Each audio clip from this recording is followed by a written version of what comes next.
Bonjour tout le monde, voici le premier tutoriel qui est un tour d'horizon de la plateforme Slack dans le cadre de la formation pratique collaborative et outils numériques. Donc, Slack est une plateforme de communication collaborative dite propriétaire en formule SaaS, donc SaaS, qui en fait est un logiciel en tant que service qui est hébergé sur un serveur distinct ou externe si vous préférez. Il fonctionne au niveau de Slack, ça fonctionne comme une messagerie, soit comme Messenger sur Facebook, WhatsApp, texto ou toutes sortes de messageries de e-message.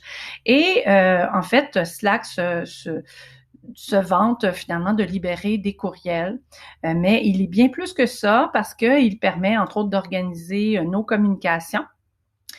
Et également, ils permettent de hiérarchiser ces communications-là et de travailler sur forme de ce qu'on appellera dans Slack les chaînes, les canaux ou les channels en anglais, tout simplement.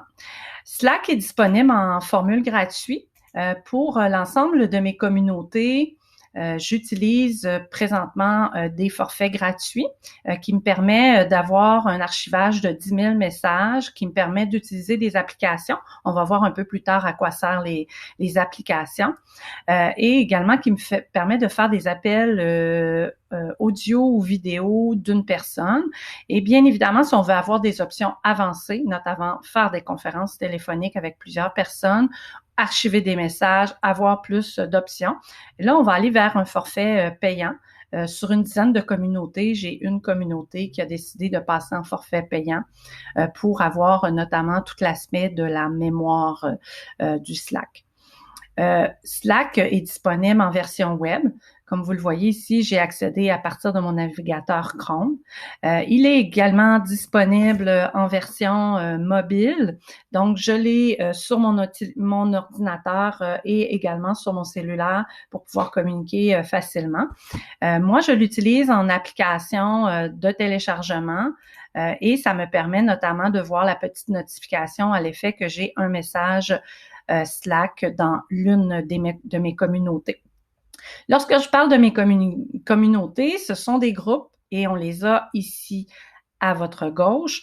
Donc, ce sont des groupes de discussion qui sont parfois des entreprises, parfois des groupes de collaboration, parfois des communautés de pratique ou parfois des groupes de gestion de projet. Donc, présentement, vous êtes dans la communauté qui s'appelle Pratique collaborative, qui est la communauté que j'ai mis en place pour toutes mes formations au Québec. Et dans cette plateforme-là ou dans ce groupe-là ou cette communauté-là, j'y ai invité mes différents groupes et ils ont accès à des canaux qui sont dits publics. Donc, par exemple, le canal Aide, soutien, questions pour poser des questions. Le canal Bienvenue pour vous souhaiter la bienvenue des nouveaux arrivants. Et les nouveaux arrivants vont avoir accès à une publication dite ancrée puisqu'elle est en jaune. On a cette option-là d'ancrage juste ici. Là, bien évidemment, je ne veux pas désactiver désépingler. En fait, il parle d'épingle. Donc, ancrer cette publication-là pour vous donner les voies d'accès pour les téléchargements, soit sur votre PC, si vous êtes en Windows, ou soit sur votre Mac, ou soit sur votre appareil mobile. Les fonctionnalités principales se retrouvent dans la colonne de gauche. Vous avez dans la première partie, si on clique sur la petite mini-flèche qu'il y a ici, vous avez vos paramètres à vous. Donc, il est possible de signifier à mes communautés que, par exemple, je suis en vacances. Il est possible également d'utiliser des fonctions pour annuler les notifications. Soit je ne suis pas disponible pour 30 minutes, je ne suis pas disponible pour 2 heures, ou on peut personnaliser, ce qui dans mon cas est fait. Donc, je peux personnaliser mes notifications jusqu'à telle heure. Je peux également aller dans des fonctions avancées dans les préférences pour également mentionner que je ne souhaite pas avoir de notification, par exemple, après 22 heures. Donc, dans les préférences avancées, on va avoir différents thèmes pour notamment améliorer son expérience sur Slack, notamment choisir la couleur de notre Slack, les thèmes. Également, la fonction que je vous recommande, c'est évidemment de mettre votre Slack en français, de choisir le fuseau horaire également. Et vous avez d'autres fonctionnalités plus avancées dans les préférences. Également, lorsqu'on débute sur Slack, on va aller changer son profil. Donc, on va toujours en haut, dans la petite mini flèche qui est ici, on va pouvoir afficher son profil. Il va tout simplement s'afficher à droite et vous allez évidemment pouvoir modifier votre profil pour informer les autres participants de qui vous êtes, vos coordonnées pour vous rejoindre. C'est fort utile lorsqu'on a des communautés supérieures à 30, 40, 50 personnes. En dessous ici, ce sont des fonctions avancées qu'on ne verra pas aujourd'hui parce que c'est un tour d'horizon débutant. Donc, les fonctions avancées vous permettent notamment de gérer les paramètres administrateurs. Comme moi, j'ai ouvert ce Slack-là, donc je vais aller gérer mes paramètres administrateurs dans ce panneau. Par la suite, on a une version ici résumée de ce qui se passe dans vos discussions. On a bien évidemment le fil des discussions de l'ensemble des chaînes. Donc, par exemple, ici, on a un fil de discussion. On a les mentions réactions qui a une notification lorsqu'on nous interpelle. On a des brouillons lorsqu'on rédige un message et qu'il est en attente. On a les informations par rapport à la communauté. On a les applications. Fait qu'ici, c'est vraiment un menu résumé. Par la suite, on a le détail.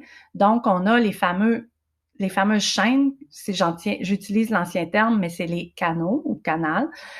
Donc, on a des chaînes dites publiques. Donc, les 3 premières, vous avez tous accès lorsque vous alliez arriver sur le Slack de pratique collaborative.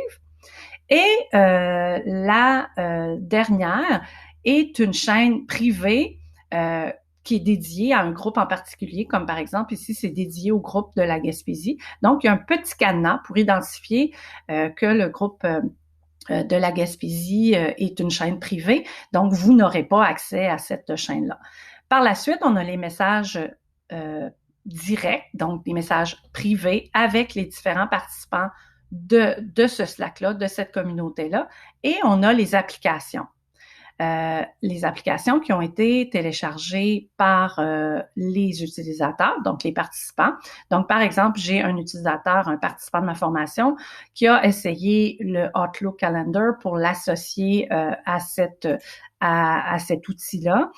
Il y a un autre participant qui a essayé Poly. Moi, Simple Pool, excusez-moi, c'est l'outil, l'application que j'utilise le plus souvent qui remplace tout simplement un Doodle. Donc, par exemple, dans la chaîne privée Gaspésie, j'ai utilisé Simple Pool pour poser une question aux participants et savoir à quel moment ils souhaitaient avoir le coaching. Et les participants pouvaient tout simplement dire, en répondant tout simplement avec des boutons cliquables, à quel moment ils souhaitaient répondre. Je vous le rappelle, Slack est un outil de communication, mais il devient très performant en gestion de projet si on utilise les applications. Slack toute seule est seulement un outil de communication comme Messenger, WhatsApp, Trello, texto, e-message, etc. Mais lorsqu'on utilise les applications, il devient très, très performant. Donc, je vous invite sur la plateforme de slack.com, évidemment, pour découvrir les différentes fonctionnalités, faire une période d'essai gratuit. Vous pouvez rester en version gratuite très, très longtemps. Donc, je vous invite à aller sur cette plateforme-là pour découvrir la suite des choses.